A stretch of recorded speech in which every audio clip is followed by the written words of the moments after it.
Growing up in a small Iowa town where there's nothing to do, and clearly knowing that I was weird, there was no other salvation than the video rental store. Horror films, to me, was the perfect escapism for someone who's like bullied or picked on. A lot of horror movies that I loved were pretty much revenge films. You know, if you look at the Jason Voorhees or the Michael Myers, it's all about returning for revenge. And the archetype of the victims in 80s horror movies was always the college jock and the popular girl. And I think in order for me not to create another Columbine, I could vicariously live through watching my high school bullies being slaughtered in cinema.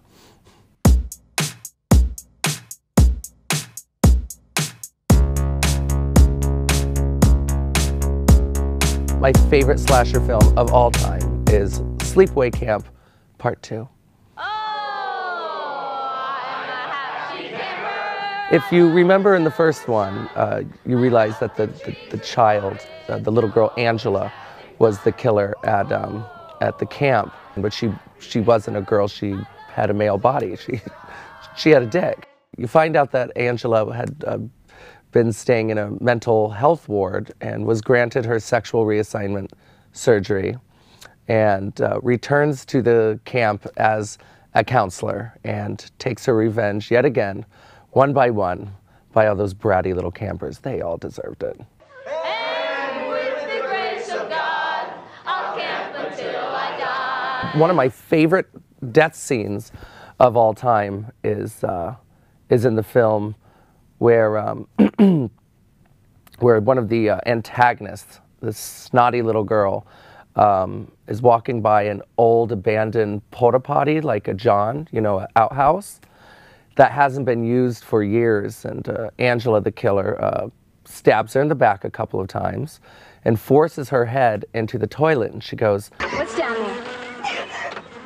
Answer me." Shit. That's right, one of your favorite words. Well, if you mind if I borrow it for a moment? You've been a shitty friend and a shitty camper.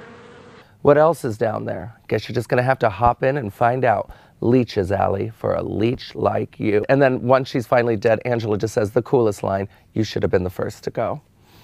Another famous line in there is, she's with one of the campers. "I'm giving you one last chance, Mayor. We're sleeping out tomorrow night. I'd love to have you there.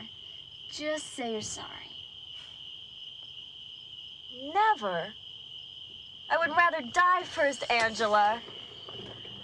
Angela reaches into the back seat, and the girl goes, "Oh, what do you have, Angela? A gun?" And she goes, "No, a drill."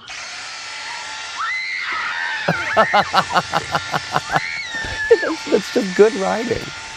It puts transgendered people into a negative light, but they definitely had power in cinema, and that horror was the only genre you saw them in.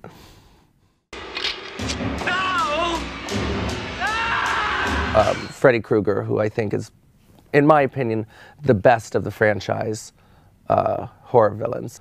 But I would say the weirdest Nightmare on Elm Street film has to be Nightmare on Elm Street 2. It's, as most people know, as the gay one, because there are so many subversive, some would call them undertones. These are not undertones. These are obvious gay scenes. What is it?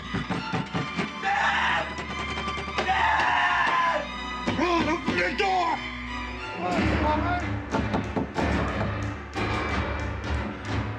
Ryan, it's your father! Open this door! No! No! No! Very strange. It's like very Tom of Finland. There's a lot of leather. There's a lot of shower scenes.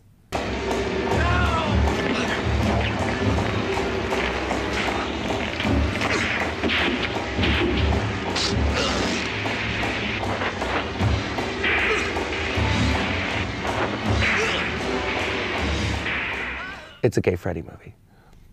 In my audition tape for season 4 of RuPaul's Drag Race, you have to submit a variation of your lip sync talents. And I did, oh God.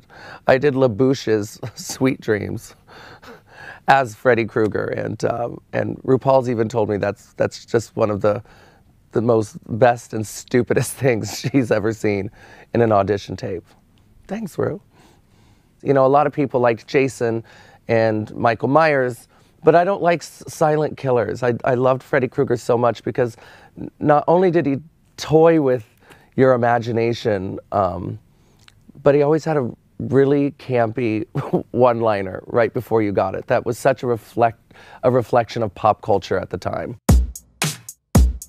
My favorite zombie movie of all time is, and I think anyone who loves the zombie genre probably agrees, that Return of the Living Dead is the best zombie movie of all time. Undisputed.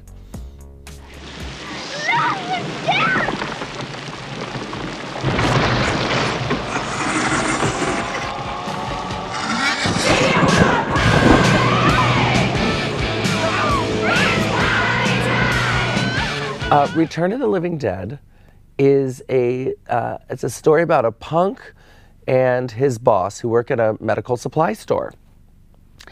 And this medical supply store has several strange things: split dogs, live cadavers, and his boss asks Freddy, "Would you like to see the strangest thing in here?"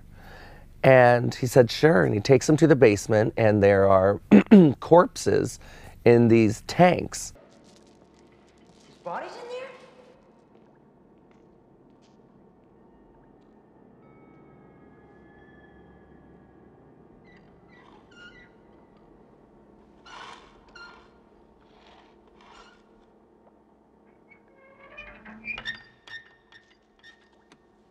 Oh, shit. Look at that. You said that thing was alive? So they say.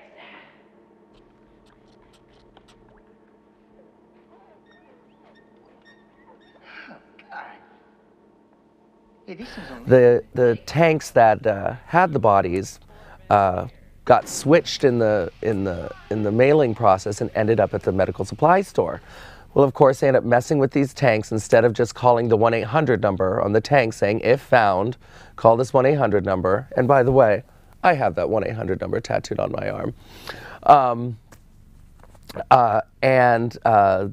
The tanks leak out, causing everything in the medical supply store to become reanimated, including the live cadavers in the freezers and the split dogs and the butterflies.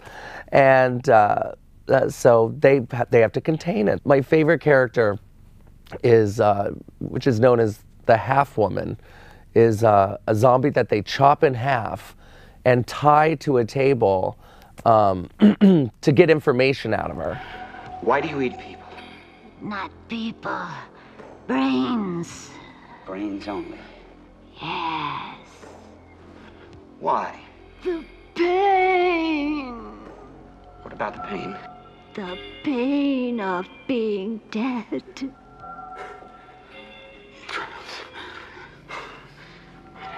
hurts to be dead. I can feel myself rot. Eating brains. How does that make you feel? They said, "But why the brains?" And she goes, "Because it makes the pain go away." It's gorgeous and terrifying. It makes the pain go away. And when I was a kid, I thought zombie movies were the most terrifying. In my opinion, that would just be the worst world to live in, where a slow but determined monster was eventually going to get you. And that's why I loved them, is you can run, but you can't hide. I loved that you could easily get away from them, but they will always be coming after you. And there's just something so just really disturbing about that. And I think it's something ingrained in the mind of humanity to fear dead people.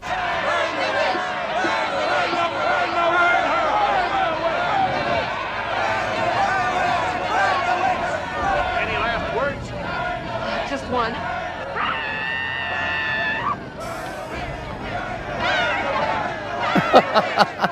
Elvira. She's an American icon. She's a horror hostess. She kind of took the archetype of Vampira, who you may know of as a star of Ed Wood movies, and she was a horror host of the 50s and 60s. But Elvira is she's sexy. She's punk rock. She loves the macabre, but most importantly is she's two things that I think are very important, at least for my aesthetic, and that's she's funny and also approachable.